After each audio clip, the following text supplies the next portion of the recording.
Oh, kameranya bagus.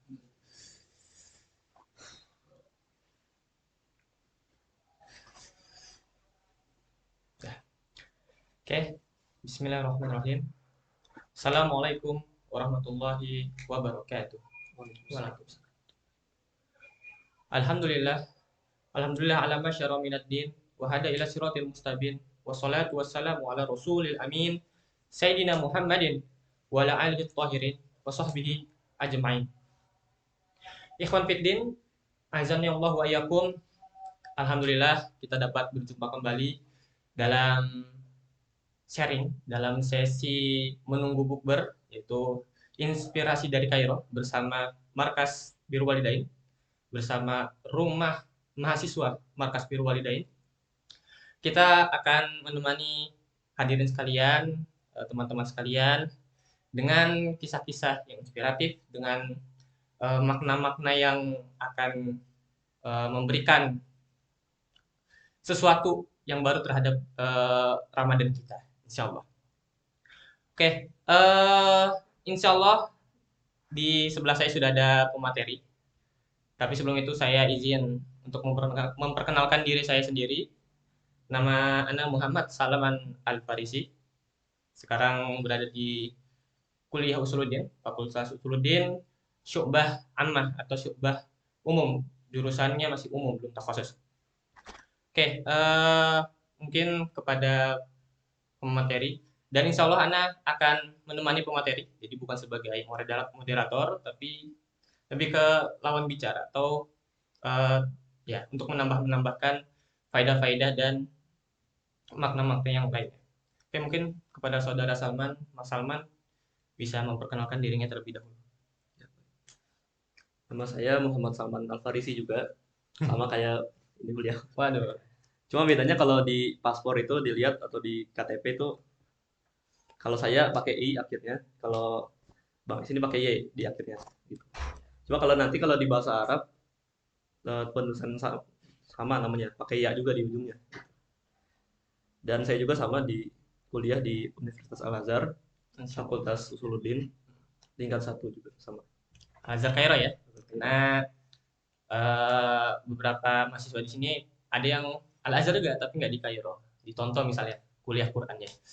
Oke, pemateri juga Anda tambahkan sedikit, yaitu juga rajin menulis di media penulisan As-Sokwat. Mungkin nanti hadirin sekalian, teman-teman sekalian bisa memfollow, membaca, masuk ke link tulisannya. Situ banyak tulisan, di situ banyak tulisan-tulisan para santri RMMB dan termasuk salah satunya Ustaz Salman ya. Udah berapa tulisan Salman? Mas Salman? Ada 3. 3. OTW 4 ya? Masya Allah. Nanti dibuat risalah As-Salmaniyah. Oke. Oke. Tadi kita sudah memperkenalkan diri dan Salman tadi bilang berasal dari kuliah di Al-Azhar. Terkait pembelajaran sekarang bulan Ramadan ya. Bulan Ramadan pembelajaran di Azhar apakah masih lanjut dan bagaimana mengimbanginya dengan ibadah-ibadah di bulan Ramadan lainnya. Mungkin sedikitlah basa-basi kita ceritakan ke para hadirin sekalian. Iya, jadi kondisi Ramadan ya di tahun ini bagi mahasiswa Al-Azhar itu, di samping kita ibadah seperti sholat dan saum ya, pembelajaran juga masih tetap dilanjutkan gitu di kuliah. Di Masih kuliah ada sendiri ya, masih masih ada. ada. Ya, di kuliah sendiri masih ada. Jadi dari pagi, siang sampai sore lah, Jam 1 ya. ya kira-kira segitu, itu masih ada pembelajaran di kuliah maupun di bimbel di RMMB ini sendiri gitu. Nah, baru setelah itu nanti kalau maghribnya buka puasa pun ada juga di Azhar nanti. Buka Iya, puasa iya. di Azhar. Terus maghrib sampai setelahnya malam kita beribadah gitu. Eh, Melakukan sholat tarawih, sholat sunnah tarawih.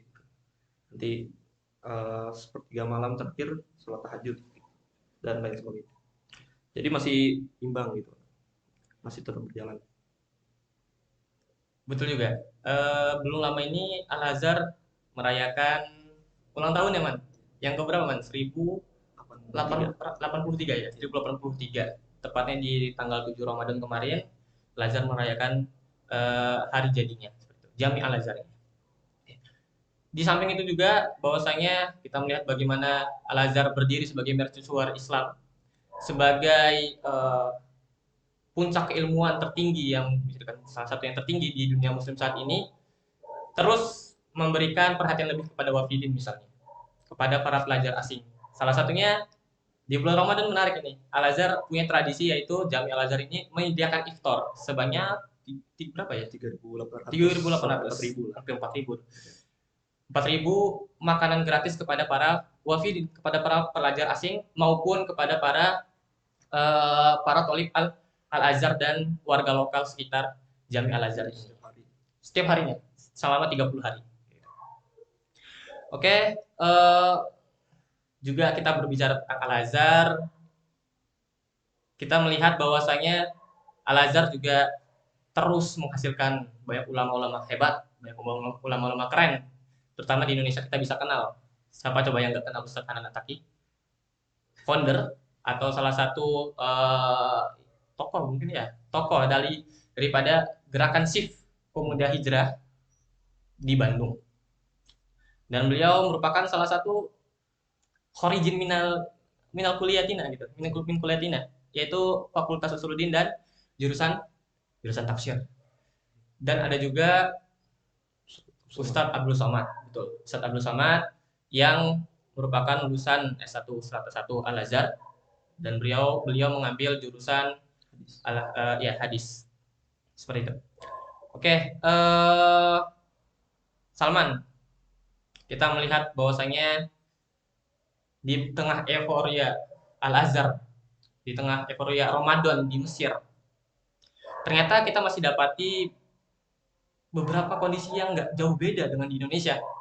Seperti sekarang udah tanggal berapa ya? Tanggal berapa Ramadan? 15, 14?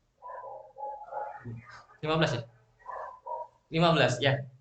15 atau 14 sekitar itu ya. 15 Ramadan itu udah mulai sedikit taraweh itu udah mulai maju softnya. Kemarin tuh sampai jalan-jalan misalnya. Sekarang udah mulai masuk ke masjid, udah mulai sedikit softnya maksudnya. Oke. Nah, kira-kira menurut Salman, kondisi ini yang nggak jauh beda dengan di Indo misalnya juga di tengah-tengah Ramadan banyaknya penurunan aktivitas ibadah di tengah-tengah kaum muslim itu gara-gara apa sih? Mungkin Ustadz Salman mau memberikan tanya. Ya mungkin salah satu faktornya kurang berlatih ya. Betul. Sebelum bulan Ramadan ya gitu. Misalnya di bulan Sya'ban untuk puasa sunnah Sya'ban gitu kan. Atau ya puasa Senin Kamis gitu untuk melatih agar di bulan Ramadan ini nggak cuma kenceng di awal gitu, tapi di tengah-tengah udah mulai kendor gitu. Karena emang kurang latihan. Anda pernah dengar betul kata Salman? Kata Salman ini sebagaimana dikatakan para asatid di Indonesia juga sering saya dengar, Anda dengar bulan Ramadan itu kita kiaskan sebagai olimpiade lari misalnya. Sedangkan bulan sebelumnya itu bulan Sya'ban itu sebagai latihan untuk memasuki hari-hari menuju olimpiade atau bulan Ramadan. Nah, kalau orang pengen olimpiade tentu saja berlatih sebelum-sebelumnya sehingga nggak ngos-ngosan, sehingga nggak gampang capek, nggak gampang berhenti di tengah event larinya nanti misalnya, olimpiadenya nanti gitu. Gitu. Berbeda dengan orang yang nggak pernah latihan, tiba-tiba hari H ikut olimpiade langsung lari misalnya. Nah, mungkin kurang lebih seperti itu ya kondisi kaum muslimin kebanyakan saat ini. Itu belum membiasakan di bulan-bulan sebelumnya. Oke, alhamdulillah, gitu kan. Alhamdulillah kita masih diberi kesempatan sekarang untuk menemui atau memasuki Ramadan yang hari ke-15 gitu. Di sini kita ingin menyampaikan sharing sedikit-sedikit tentang ayat-ayat yang berkaitan dengan Ramadan. Tentu nggak asing di telinga kita tentang kutipan ayat ya ayyuhallazina amanu kutiba alaikumusiyam kama kutiba alal ladzina min qablikum la'allakum tattaqun. Nah, di sampingannya sekarang ada Salman. Insya Allah mau masuk jurusan tafsir beliau. Insya Allah ya. Mohon doakan kepada para hadirin sekalian juga karena jurusan tafsir ini agak susah. Dia minimal harus dapat jaidan, dapat nilai yang bagus lah untuk bisa masuk takhusus ini. Oke. Insya Allah Mas Salman ini akan menjelaskan kepada kita asrar balago atau makna-makna yang mungkin belum kita temui sebelumnya di dalam kutipan ayat ya ayyuhallazina amanu kutiba alaikumus syiyam kama kutiba alal ladzina min qablikum la'allakum tattaqun. Oke. Insyaallah pada Mas Salman dipersilahkan untuk menjelaskan kutipannya tersebut. Ya, jadi sebagaimana yang kita tahu ya, di surat Al-Baqarah ayat 183, Bismillahirrahmanirrahim, ya ayyuhallazina amanu kutiba alaikumusiyam kama kutiba alal ladzina min qablikum la'allakum tattaqun. Nah, di tafsir dari ayat tersebut, sebagaimana dijelaskan Dr. Quraisy Shihab, bahwa di sini tidak disebutkan siapa yang mewajibkan puasa itu.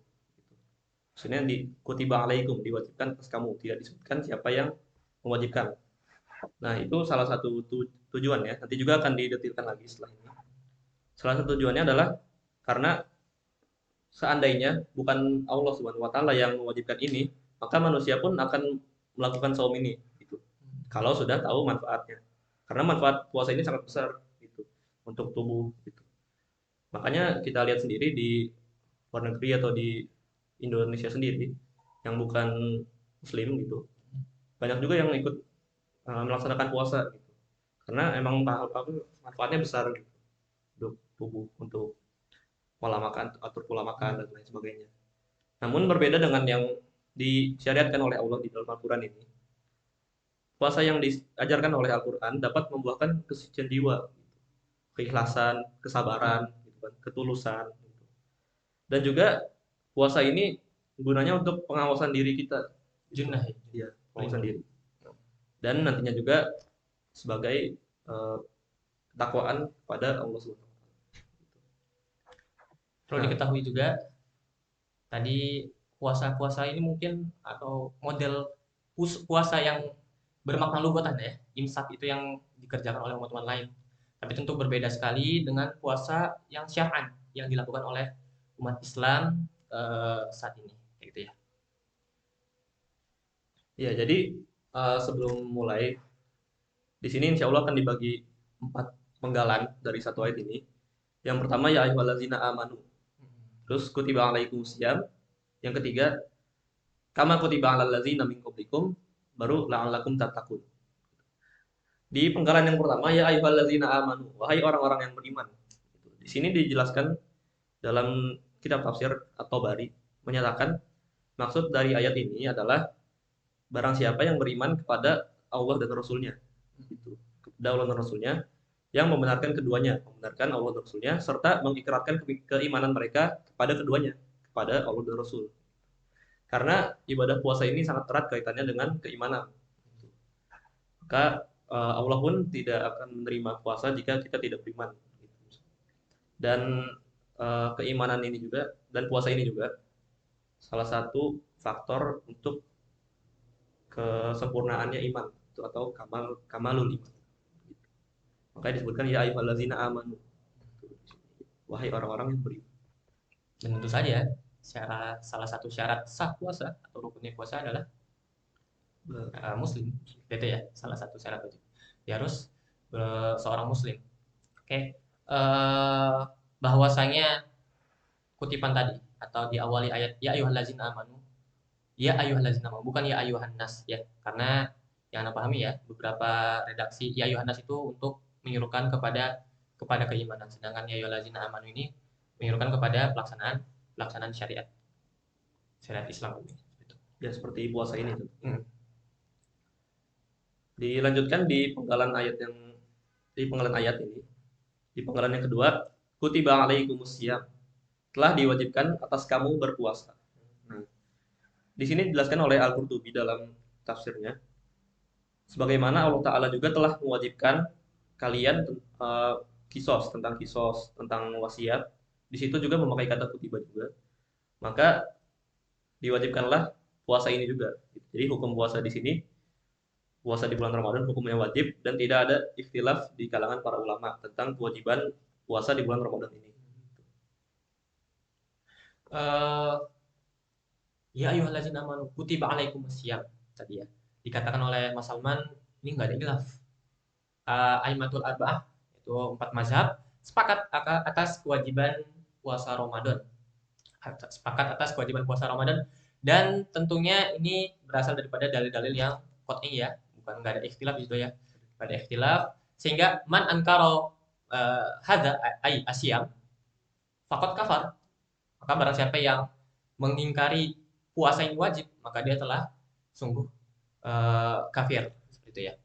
Berbeda lagi mungkin nanti ta'aluk apa terkait hukum orang yang mengimani puasa itu wajib tapi nggak mengerjakan itu asi ya, bukan nggak sampai kafir seperti itu. Oke, kita temui lagi redaksi selanjutnya. Kutiba alaikum Kama syiyam kama kutiba ala ladzina min qablikum. Dari sini mungkin terlihat sedikit ya bahwasanya puasa ini pernah dikerjakan oleh umat-umat sebelumnya. Apakah benar seperti itu atau ada hal-hal yang lebih detail lagi daripada makna penggalan ayat tersebut? Bagaimana, Mas? ya jadi setelah di ayat itu kutiba alaikumusiyam dilanjutkan kama kutiba alal ladzina min qablikum. Sebagaimana diwajibkan atas orang-orang sebelum kamu. Itu diwajibkan puasa ini atas orang-orang sebelum kamu. Maka di sini Imam Alusi dalam tafsirnya menjelaskan apa yang dimaksud dengan orang-orang sebelum kamu ini adalah para nabi sejak masa Nabi Adam sampai sekarang. Karena al-lazina di sini bermakna umum. Gitu. Jadi umum untuk mulai dari nabi dari zaman Nabi Adam gitu. Sedangkan dari menurut Ibnu Abbas radhiyallahu an yang dimaksud dari min qablikum itu adalah orang atau para ahlul kitab gitu. Dan bagian ulama yang lain yang dimaksud dari min qablikum adalah kaum Nasrani. Tapi poinnya adalah walaupun puasa ini berat ya, puasa ini emang amalan yang sulit, tapi ternyata puasa ini telah dikerjakan oleh orang sebelum kita gitu. Maka berarti kan banyak orang yang telah melakukan puasa ini gitu. Maka jika sesuatu yang sulit tapi dikerjakan oleh banyak orang, apalagi sebelum kamu, apalagi di sini yang menurut pendapat Mas Nabi Adam gitu kan, berarti kan udah banyak sekali orang. Maka perkara ini akan menjadi perkara yang biasa atau yang mudah gitu. Ya ya.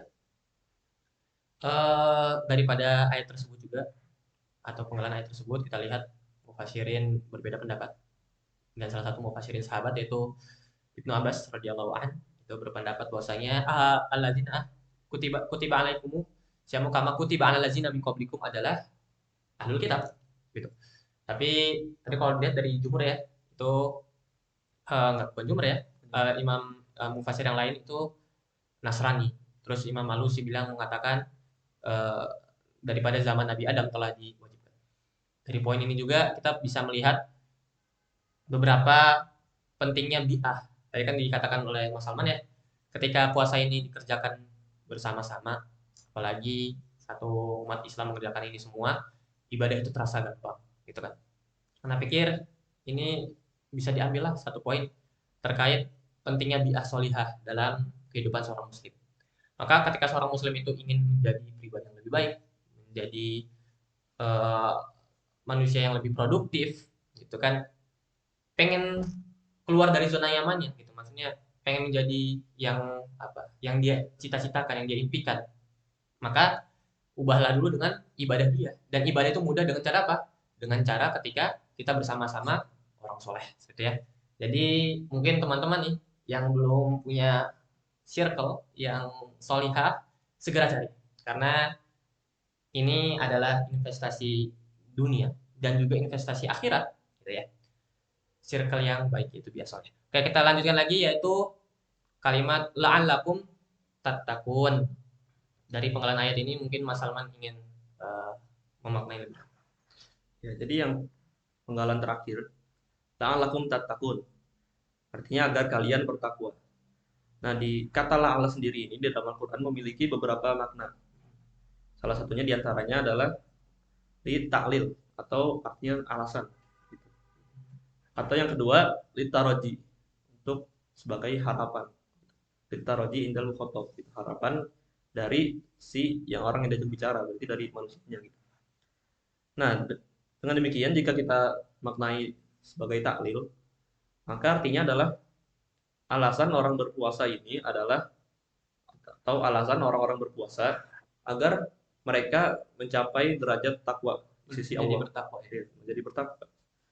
Kalau dimaknai dengan yang kedua, litaroji atau harapan, berarti maknanya adalah orang-orang sendiri itu yang berpuasa mempunyai harapan agar akhirnya mereka menjadi orang yang bertakwa dengan wasilah puasa tersebut, gitu, dengan perantara puasa tersebut. Dan ringkasnya di sini di dalam tafsir Jalalain dijelaskan, maksudnya agar kalian bertakwa dari maksiat. Sebab puasa dapat mengalahkan syahwat. Puasa itu dapat mengalahkan syahwat, yang mana syahwat ini adalah sumber utama dari maksiat. Oke, tadi dikatakan la'alakum tattaqun, agar kalian bertakwa. Berarti di sini ada kemungkinan orang yang berpuasa itu enggak bertakwa, seperti itu ya. Jadi ada yang bertakwa setelah berpuasa, ada yang masih sama saja sebagaimana dia sebelum dia berpuasa, nggak makin bertakwa gitu. Kita pengen mungkin lebih dalam dikit, apa sih takwa itu, Man? Apa sih makna daripada takwa sehingga mungkin orang-orang bisa atau ingin ketika mencapai mengetahui takrifnya sudah tahu apakah dia sudah sampai derajat takwa atau belum gitu. Apa itu takwa, Man? Ya, jadi kalau tarifnya dari takwa itu imtisal li awamirillah wa ijtinabu nawahi.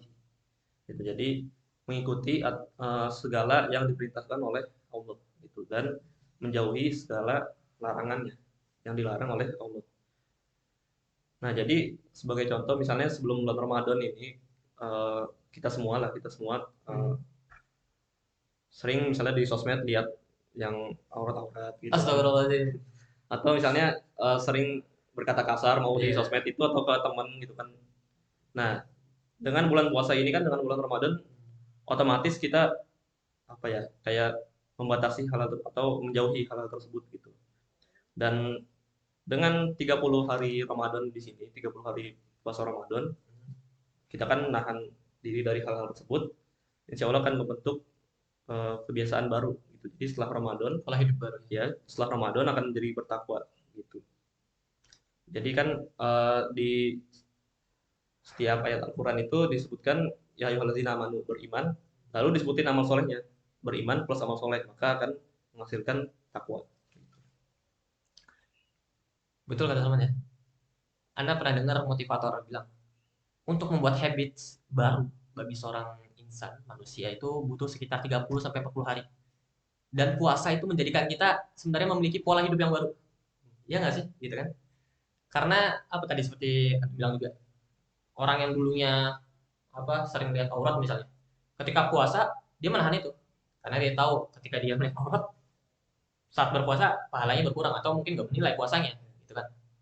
Sebelum puasa dia suka dengerin apa misalnya hal-hal yang nggak baik misalnya. Ketika puasa dia menghentikan itu semua.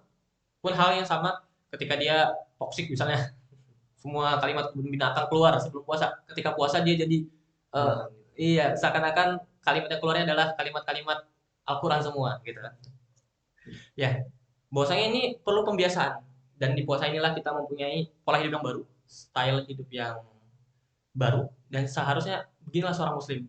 Makanya banyak orang yang bilang momentum perubahan sebenarnya terdapat pada bulan ini, bulan apa? Bulan Ramadan gitu kan. Karena apa? Karena kita ditempa benar-benar 30 hari memaksakan diri dan tentunya harus ada usaha dari diri sendiri ya untuk bisa berubah kepada level takwa yaitu imtisalul awamir wa wajibnabu an-nawahi. Oke, ini terkait tafsir singkat, kutipan singkat daripada penggalan ayat ya ayyuhalladzina amanu kutiba alaikumusiyam kama kutiba alal ladzina min qablikum la'allakum tattaqun. Tapi nih Mas Salman nih, tiba-tiba anda keinget atau ngerasa ini kayaknya agak atau perlu ada yang perlu dibahas nih. Kenapa pakainya kutiba alaikumusiyam? Kenapa pakai fi'il majhul? Kalau kita dalam bahasa Inggris itu passive tense ya? Apa passive tense? Apa? Ya, passive. Kata kerja pasif. Ya, kata kerja pasif gitu. Yaitu nggak disebutkan fa'ilnya atau subjeknya. Nah, kenapa sih? Apa asror? Apa rahasia di balik kenapa diturunkan kalimat kutiba alaikumusiyam bukan amarallahu alaikum misalnya, atau katabtu alaikum asyam misalnya, wahakad. Kenapa? Ya, jadi salah satu bentuk mukjizatnya Al-Quran ini selain pilihan diksinya yang tepat, akurat gitu. Tapi di situ juga menyimpan hikmah gitu. Jadi setiap katanya itu selalu menyimpan hikmah. Nah, dari kutiba sendiri ini, kutiba kutiba alal ladzina min qablikum itu, di situ kan memakai fiil madi majhul atau mabni majhul. Jadi atau kata kerja pasif. Jadi tidak disebutkan siapa yang mewajibkannya gitu. Jadi diwajibkan. Nah, tidak disebutkan siapa yang mewajibkannya. Nah, itu seperti yang ada di kitab tafsir, mau itu yang klasik seperti kitab Tobari atau Ar-Razi, maupun kitab-kitab tafsir modern seperti karya Purwaba Suhaili. Nah, di situ dijelaskan kutiba ini bermakna furido atau diwajibkan. Nah, kutiba ini kan kata kerja pasif. Maka kata kerja aktifnya adalah kataba. Kataba ini secara lugotan atau secara bahasa artinya adalah menulis. Itu kataba menulis. Nah, berarti kan kutiba berarti artinya kata secara bahasa dituliskan. Gitu. Lalu dijelaskan di sini menurut tafsir At-Tabari, kenapa dituliskan ini kemudian menjadi wajib? Karena dituliskan maksudnya setelah dituliskan oleh Allah di kitab Lauhul Mahfuz. Gitu. Jadi menjadi wajib. Gitu. Nah, sekarang pertanyaan yang tadi setelah kita tahu kenapa kutiba menjadi diwajibkan, gitu. Makna dari kutiba kenapa jadi diwajibkan, kita sudah tahu. Lalu kita bertanya lagi kenapa tidak pakai kata kataba gitu. Maksudnya kata kerja aktifnya. Nah, di sini sebagian ulama berpendapat bahwa eh, kata-kata yang ayat Al-Quran yang memakai kata kutiba di situ artinya sesuatu yang diwajibkan oleh Allah yang memberatkan kepada manusia gitu. Yang bebannya kepada manusia. Nah, selain di ayat Saum ini yang kutiba alaikumusiyam ini dijelaskan juga di surat Al-Baqarah ayat 187. Ya ayyuhallazina amanu kutiba alaikumul qisos. Nah, ini tentang kisos. Di situ juga pakai kata kutiba. Terus kita lihat juga di Al-Baqarah ayat 190 juga. Pakai kata kutiba juga di sini. Kutiba alaikum idza hadara ahadakumul maut in taraka khairan lil wasiyah lil walidaini wal aqrabina bil ma'ruf. Di situ pakai kutiba juga. Ini tentang wasiat. Masih ada lagi di surat Al-Baqarah lagi ayat 216. Kita ya ini tentang perang. Kutiba alaikum kita pakai kata kutiba juga di situ. Nah, kita bisa lihat dari ayat di atas tadi yang tadi saya sebutkan, itu semua membebani manusia gitu. Maksudnya amal-amal wajib tadi kewajibannya kepada manusia. Sedangkan kataba juga ada di dalam Al-Quran juga. Di sini disebutkan dalam surat Al-An'am ayat 54. Fa iza ja'akal ladzina yu'minuna bi ayatina faqul salamun alaikum kataba rabbukum ala nafsihi rahmah. Yang artinya kataba rabbukum ala nafsihi rahmah, Tuhanmu telah menetapkan atas dirinya kasih sayang. Nah, di sini pakai kata kataba karena di sini Allah menetapkan kewajiban atas dirinya sendiri, yaitu berupa rahmah. Yang nantinya juga rahmah akan kembali ke kita sendiri, ke manusia gitu. Nah, jadi kesimpulannya jika pakai di ayat-ayat Al-Qur'an pakai kutiba berarti itu memberatkan atau kewajiban yang kepada manusia. Sedangkan jika memakai kataba itu berarti Allah telah menetapkan kepada dirinya sendiri. Seperti yang tadi yang rahmah tadi. Nah, ini baru penjelasan dari diksinya saja gitu, dari kata-katanya aja. Belum kita lihat lagi dari secara luas dari perintahnya itu sendiri gimana. Ini baru diksinya aja udah luas seperti ini. Ini salah satu bentuk mukjizat Al-Qur'an. Maka maksudnya adalah dibalik kesusah payahan kita gitu, dibalik capeknya kita berpuasa, ada kemahalembutan Allah atau kemahapemurahan Allah. Karena kutiba itu artinya kan memberatkan kepada diri kita dan Allah tidak menyebut nama Allah di situ karena untuk kemahalembutan Allah dan kemahapemurahan Allah. Maksudnya yaitu jadi di balik kita capek-capek puasa itu adalah di balik itu ada kemahalembutannya Allah. Ya, semoga lagi ya kan kalau kita belajar ilmu ma'ani ya di dalam balaghah itu kenapa sih nggak disebutkan fi'il itu? Fa'il, sorry. Fa'il itu mungkin gara-gara tahkir atau taukir. Di sini salah satunya sebagai bentuk rahmah ya Allah kepada hambanya ketika membebankan apa namanya puasa kepada kaum muslimin. Ini ada ceritanya mungkin Bang, terkait tadi kan ya konteks atau lafaz kata atau kutiba atau kurido yang bermakna kurido itu pernah temui di salah satu pembahasan bab fikih yaitu tentang sholat tanaful atau sholat yang dilakukan sholat sunnah yang dilakukan ketika imam itu melaksanakan sholat apa sholat fardu misalnya ada fulan ke masjid melihat imam udah sholat jamaah maka beberapa mazhab atau jumhur mazhab itu bilang kita nggak boleh tanaful kita nggak boleh sholat sunnah misalnya sholat sunnah tahiyatul masjid misalnya di belakangnya baru sholat jamaah itu nggak boleh nah ini kemarin pengalaman banget ini kemarin beberapa waktu lalu sih gitu anak sholat subuh gitu. Sholat subuh nah, sholat subuh terus kita udah mungkin udah bacaan surah selain al-fatihah surat-surat pilihan di sebelahnya itu pas itu ada orang tiba-tiba sholat sholat qobliyah subuh mungkin pikirannya dunia dan sholat ini tidak lebih baik daripada dunia dan seisinya gitu kan tapi dalam hati mungkin dia belum memahami satu dalil apa tadi lafaz yang pengen anda sampaikan tadi kenapa kutiba itu bermakna furidah yaitu idza uqimati sholat la sholata idza uqimati sholat la sholata ilal maktubah ketika sudah didirikan sholat tidak ada sholat kecuali sholat maktubah atau sholat yang ay mafrudah gitu ya itu zuhur kah atau zuhur maktubah itu mafrudah. Mafrudah jadi mungkin kita bakal sering temui ya kalimat kutiba jadi kafta sama ba ini bermakna farad atau furido kayak gitu ya oke ini udah kepada akhir penggalan ayat ya ini belum selesai gitu ini belum selesai masih ada beberapa ayat lagi terangkum dalam satu surah yang mana surah ini dinamakan sebagaimana nama malam paling spesial di bulan Ramadan. Jadi lain tidak bukan adalah malam Lailatul Qadar. Gitu. Oke, Insya Allah selanjutnya Mas Salman di sini akan memberikan beberapa insight-insight yang baru terkait apa surah Al-Qadar ini. Oke.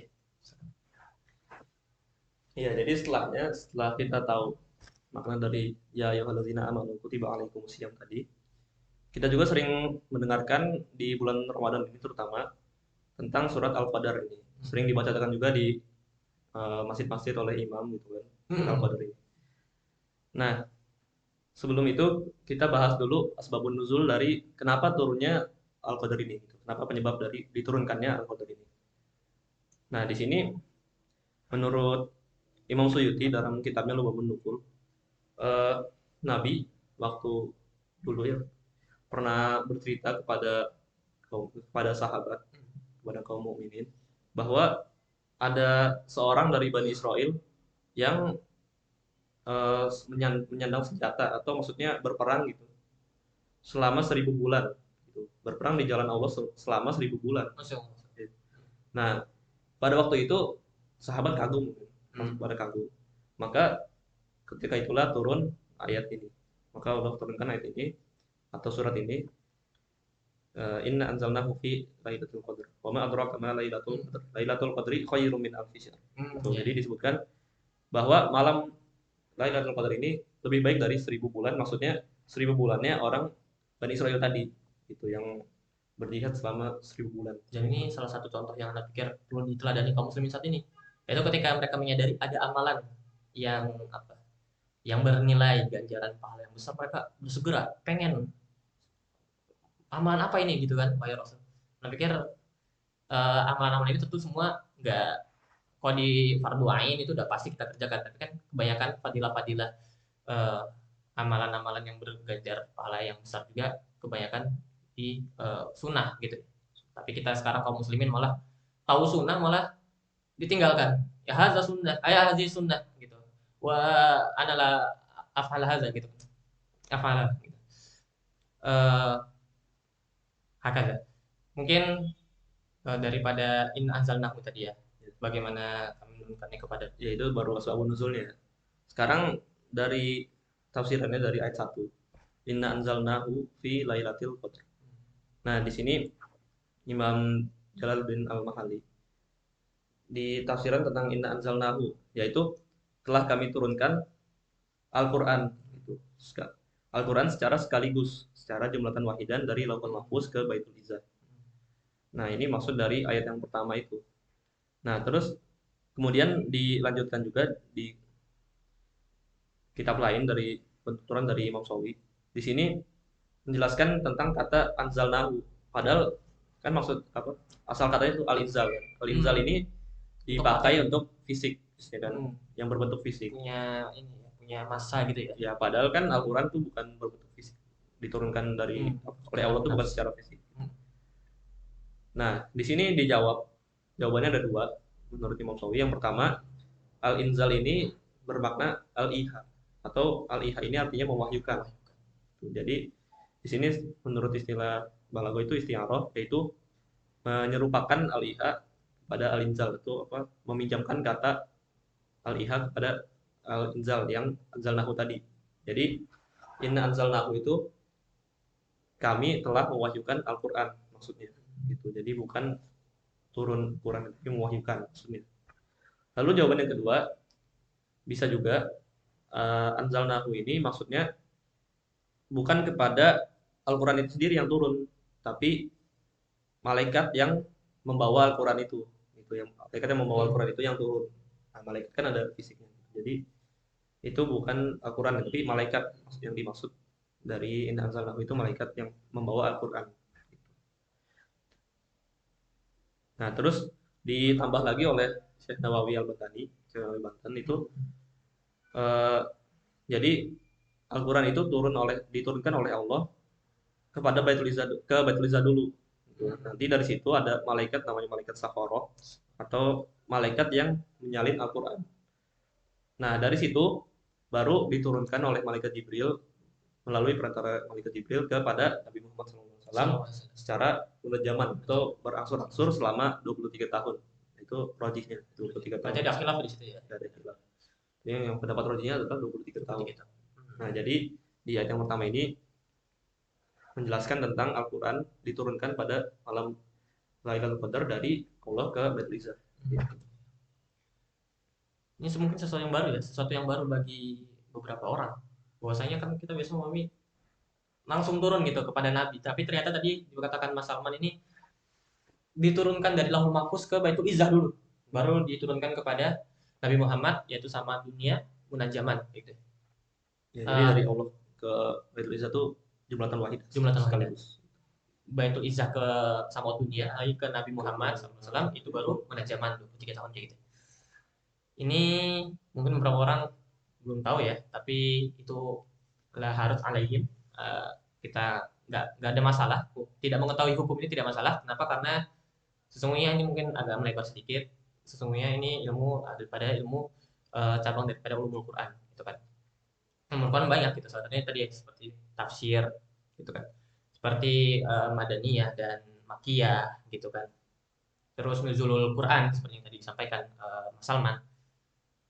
Sifatnya atau hukumnya adalah fardu kifayah, tapi kalau kita lihat lagi ada yang fardu ain ternyata, yaitu bagaimana ulumul Quran ini, salah satu cabang ulumul Quran ini, bagaimana membaca Al-Quran. Yaitu kalau kita ilmu yang kita sering sebut di Indonesia itu biasanya ilmu tajwid, kayak gitu ya. Sebagaimana juga perkataan Imam Al-Jazari terhadap kefarduan ain bagi seorang muslim untuk belajar ilmu ini. Apa ya? Wal akhdhu bitajwid hatmun lazimu malam yujawidul qur'ana asimu. Wal akhdhu yaitu mengambil tajwid itu hukumnya wajib. Hatmun lazim. Malam yujawidul qur'ana, barang siapa yang tidak mentajwidkan Al-Qur'an yaitu berdosa. Itu berarti dia apa? Meninggalkan kewajiban. Ya kan? Berarti di sini ada fardu ain. Oke, berbicara tentang fardu ain nih, Ana mungkin ingin memberikan sedikit faedah lah ya. Gantian mana ya dikit ya, bentar ya. Yaitu salah satu kutipan daripada Al-Imam Al-Malibari di kitab Hidayatul Asqiyah. ilmu-ilmu apa aja yang sekiranya mungkin nggak semua orang kan nggak belajar apa, nggak semua orang belajar ilmu syar'i, tapi setidaknya ada ilmu syar'i yang mereka harus pelajari. Apa itu? Terangkum dalam dua bait, yaitu fata'laman ilman yusahihu ta'atan wa aqidatan wa muzakkiyal qalbi uskila atau uskula. Ketahuilah oleh kamu ilmu yang memperbaiki atau yang membenarkan ketaatan dan akidah dan muzakkiyal qalbi dan membersihkan hati. Uskula, maka pilih. Wahdi salah satu fardu ainin, dan ketiga ini yaitu apa? Kita bicarakan tadi taatan berarti apa? Fikih ibadah. Karena nggak mungkin orang yang nggak tahu apa yang rukun sholat itu apa nggak paham misalnya gitu kan, atau nggak paham terkait toharoh misalnya. Kita bicara puasa Ramadan sekarang nggak paham Ramadan apa aja ini, apakah perlu niat, padahal perlu niat kan, tapi niat itu dari malam itu perlu untuk puasa yang wajib gitu kan. Fikih ini perlu kita pelajari semua kalangan. Maka salah satu yang wajib dipelajari oleh orang-orang yang tidak menggeluti hukum syara apa ulum syar'i gitu kan, itu adalah fikih ibadah salah satunya. Wa akidatan, bagaimana mungkin kita melakukan fikih gitu kan, maksudnya melakukan beribadah kepada Allah tapi nggak beriman misalnya, atau imannya ragu gitu kan. Yang ketiga yaitu muzakkiyah, atau kita bilang ilmu tasawuf atau tazkiyatun nafs, bagaimana kita membersihkan diri daripada penyakit hati, karena ini sering dikatakan oleh Mas Sai juga, sahnya amal dan diterimanya amal itu sesuatu yang berbeda gitu ya, sesuatu yang berbeda. Karena apa? Karena kalau sahnya amal itu terkait fikih, tapi kalau diterimanya amal itu terkait apa? Hati yang ikhlas, hati yang bersih gitu kan. Jangan sampai dia ria, jangan sampai dia sum'ah lain sebagainya. Dilanjutkan oleh uh, apa nazmnya saya Malibar ini, wa'mal biha tahsul najatul qadar. Maka kerjakanlah dengan itu, dengan tiga ilmu ini kamu akan mendapatkan kesuksesan, kebahagiaan dunia akhirat. Ya itu mungkin sedikit tambahan ya terkait uh, pentingnya seorang muslim itu belajar tiga ilmu ini. Oke, tadi kembali lagi.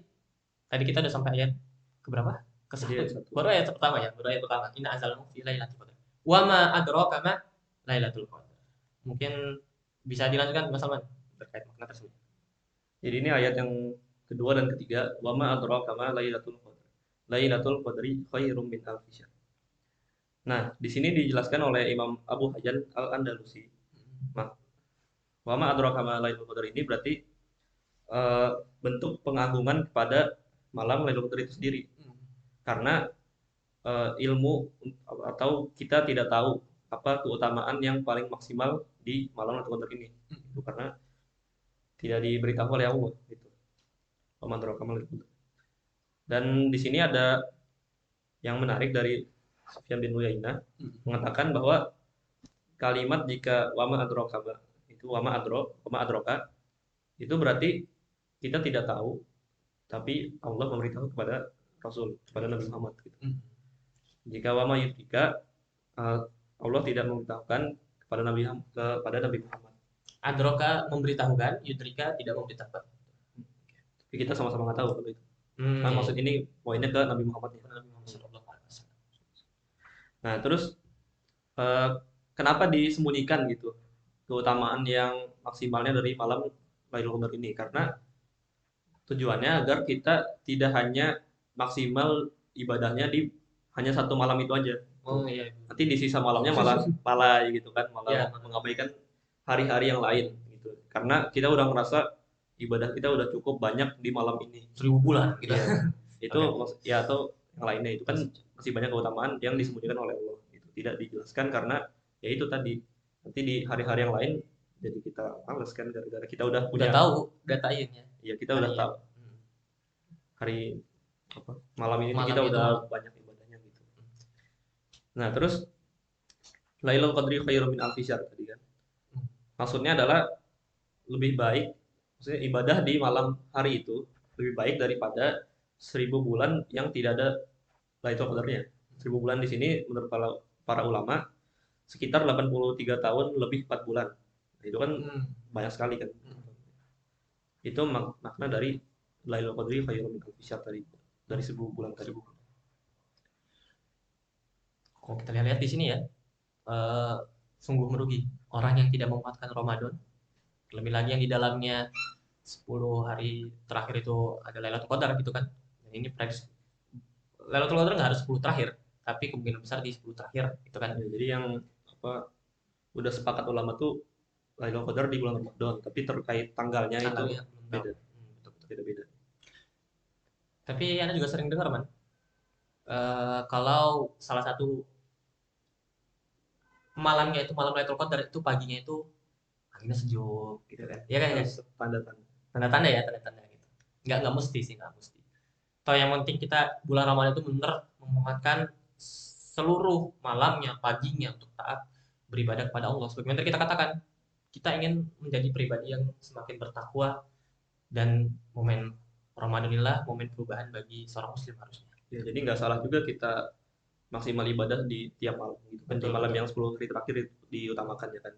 Karena kita nggak tahu juga malam Lailatul Qadarnya tanggal berapa gitu. Ya. Terutama di yang malam-malam ganjil kan. Dan selanjutnya, tanazzalul malaikah. Ya, di ayat yang keempat dari surat Al-Qadar ini. Tanazzalul malaikatu warruhu fiha bi'idzni rabbihim min kulli amr. Tanazzalul malaikatu warruhu. Nah, artinya pada malam itu turun malaikat-malaikat dan malaikat Jibril dengan izin Tuhannya untuk mengatur segala urusan. Nah, di sini disebutkan oleh Imam Ibnu Katsir di bukunya, maka banyak sekali banyaknya gitu malaikat turun ke bumi beserta dengan berkah-berkah yang diturunkan juga oleh Allah kepada majelis-majelis di mana di situ berkumpul orang-orang yang membaca Quran, Momen-momennya ya, ya, momen-momen malaikat turun.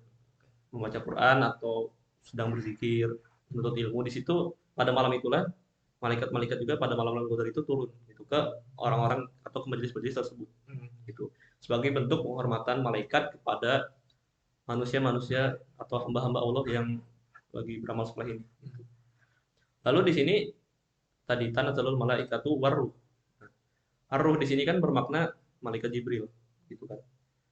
Nah, kalau di dalam istilah nahu yaitu atof eh, khos alam gitu. Atau jadi kan yang sebelumnya itu am, malaikat. Malaikat itu secara umum. Malaikat secara umum. Sedangkan Jibril itu ruh ini Jibril ini khusus, maksudnya salah satu bagian dari malaikat ini. Iya, iya. Maksudnya di situ. Lalu eh, Imam Qurtubi juga menafsirkan dari Tanazzalul Malaikah ini, turunnya malaikat ini, maksudnya adalah turun ke bumi serta juga mengaminkan doa-doa para orang-orang yang berdoa pada malam itu. Gitu, mengaminkan. Malaikat juga mengaminkan. Gitu. Banyak malaikat turun sekaligus mengaminkan doa kita gitu di malam Qadar itu. Dan kita tahu sendiri kan malaikat itu tidak pernah maksiat. Jadi kalau Iya. mengaminkan potensi kita diterimanya lebih besar jadinya. Taatuhum jibdi ya gitu ya. Oke. Ya. Tadi kita dapat ini ya, insight bahwasanya malaikat Saudara ada yang kelewat juga. Kan tadi di akhirnya tanazzalul malaikatu fiha bi'idzni rabbihim min kulli am. Jadi membawa segala urusan. segala Nah, urusan. maksud di sini dari Syekh Ali As-Sabuni disebutkan maksudnya adalah eh, malaikat ini turun ke bumi dengan membawa urusan Tuhan, yaitu yang menetapkan perkara atau menetapkan apa kepastian untuk manusia dari malam itu sampai ke tahun berikutnya.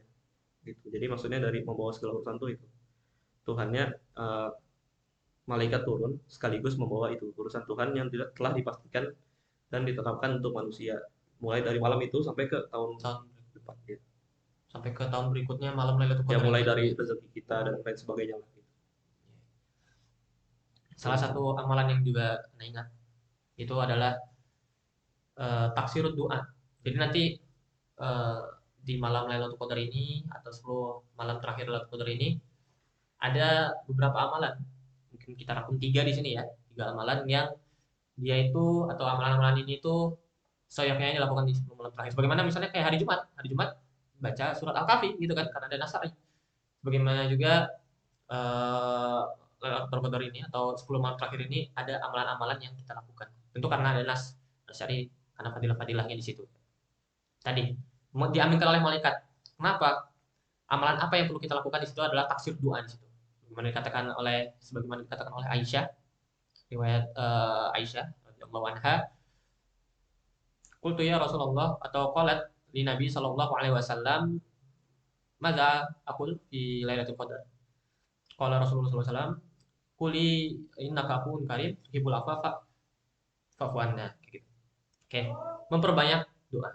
Selanjutnya juga amalan yang bisa kita lakukan dalam 10 malam terakhir ini adalah luzumul masjid atau iktikaf. Kalau kita ya, kita iktikaf.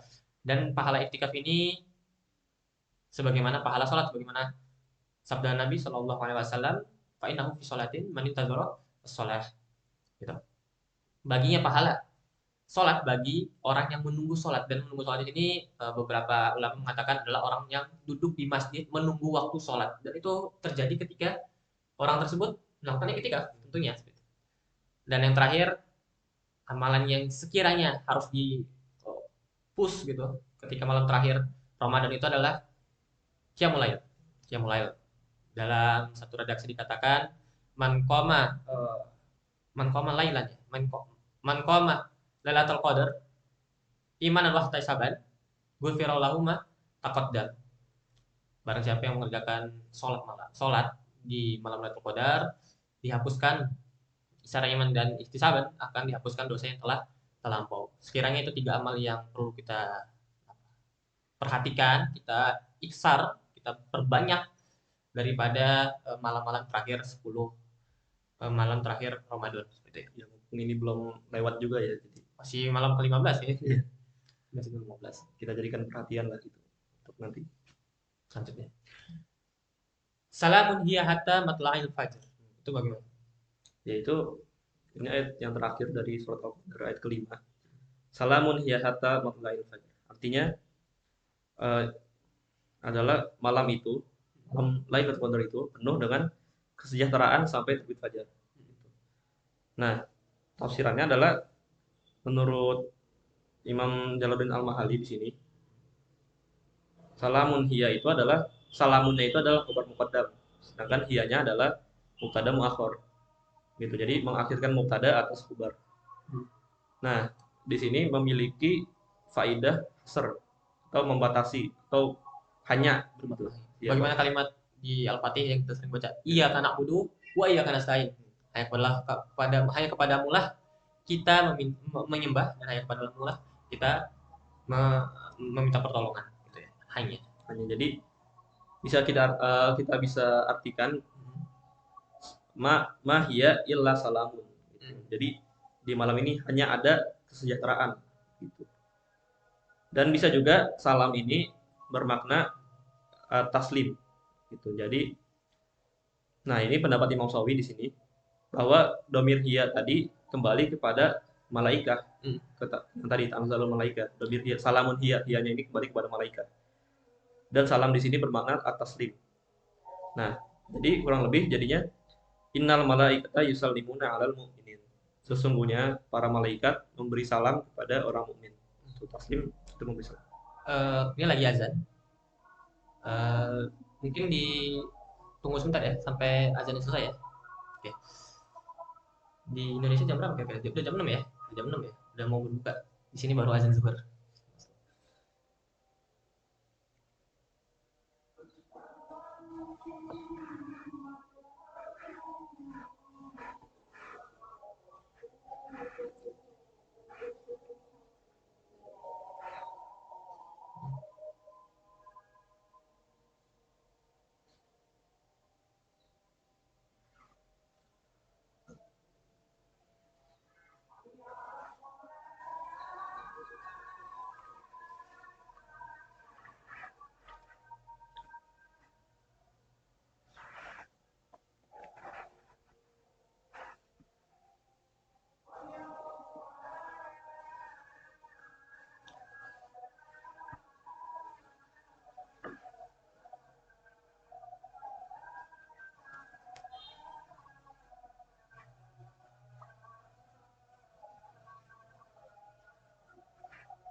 Allah.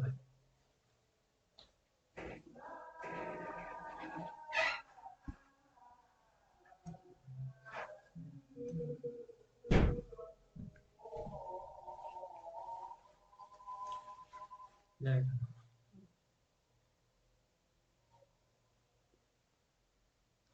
mungkin bisa dilanjutkan kembali, Mas Salman tadi sampai pembahasan taslim tadi. Ya, tadi kan salam di sini bermakna taslim. Jadi innal malaikata yusallimuna alal mu'minin, yaitu sesungguhnya para malaikat memberi salam kepada orang mukmin. Dan makna setelahnya, makna kedua, bisa juga domirnya itu kembali kepada Lailatul Qadar. Tuh, jadi maknanya adalah inna lailata zatu taslim minal malaika alal mu'minin au ala ba'dihim ba'd. Jadi pada malam itu, pada malam Lailatul Qadar itu, para malaikat memberi salam kepada para mukminin, kepada orang mukmin, dan juga kepada malaikat yang lain, itu sesama malaikat. Dan bisa juga salam di sini bermakna salamah, gitu. Yaitu artinya sesungguhnya malam Lailatul Qadar ini penuh keselamatan, gitu artinya, dan penuh ke apa kesejahteraan, penuh keselamatan dari segala keburukan. Itu bisa bermakna salam. Itu makna dari tadi salam. Setelah kita melihat seluruh isi makna daripada surah Al-Qadar ini secara keseluruhan sih, seharusnya seorang muslim itu sadar akan pentingnya Lailatul Qadar. Bukan hanya Lailatul Qadar, tapi sadar akan pentingnya bulan Ramadan ini. Kenapa? Karena Anda pernah dengar kalam Syekh Yusri Jaber, salah satu masyayikh di sini bilang, cukup bagi kalian untuk memasuki surganya Allah dengan satu Ramadan. Ketika kalian apa benar-benar bersungguh-sungguh, ketika kalian benar-benar beribadah kepada Allah di bulan yang mulia ini. Gitu. Karena semua apa? Semua dilipat gandakan. Bagaimana enggak kita lihat sholat sunnah misalnya. Sholat sunnah aja dianggap apa? Pahalanya. Sholat fardu gitu. Apalagi yang sholat fardu gitu kan. Nah, eh, maka seorang muslim yang kita semua juga tahu, kita nggak tahu kapan akan wafat, gitu kan, akan dicabut nyawanya oleh Allah. Kullu nafsin dha'iqatul maut. Semua pasti akan meninggal. Maka seharusnya dia menggunakan momentum Ramadan ini untuk mencari pahala sebanyak-banyaknya, untuk membenahi diri agar menjadi lebih baik. Sehingga apa? Seperti yang dikatakan tadi di surah Al-Baqarah, agar dia menjadi orang yang semakin bertakwa ke depannya. Gitu. Oke, di Al-Qadar ini kita lihat bahwasanya ada susunan tartib surah ya, tartib surah. Apa sih rahasia ini mungkin akan dibahas oleh Mas Salman juga. Apa sih tar- rahasia ya, rahasia balagia di sini tentang kenapa ditaruh Al-Qadar di setelah surat eh, Alaq dan sebelum surat Al-Bain sekiranya. Ya, jadi kita udah tahu kan Al-Qadr itu surat ke-97. Ya. Dan surat sebelumnya yaitu surat Al-Alaq, surat ke-96 berarti, dan surat setelahnya adalah surat Al-Bainah ayat ke-98. Sebagaimana di surat Al-Qur'an yang lain gitu. Maka selalu ada munasabah atau hubungan antara surat sebelumnya atau surat setelahnya gitu. Nah, di sini juga ada hubungan antara surat Al-Qadar dengan surat sebelumnya yang pertama dari surat Al-Alaq. Nah, yang pertama itu hubungannya antara surat Al-Qadar itu sendiri dengan ayat pertama dari surat Al-Alaq yaitu Iqra gitu kan. Iqra bismillahirrahmanirrahim. Nah, Iqra-nya ini berarti bacalah, maksudnya adalah Iqra disambungkan dengan Al-Qadar tadi. Iqra ma anzalnahu fi Lailatul Qadar.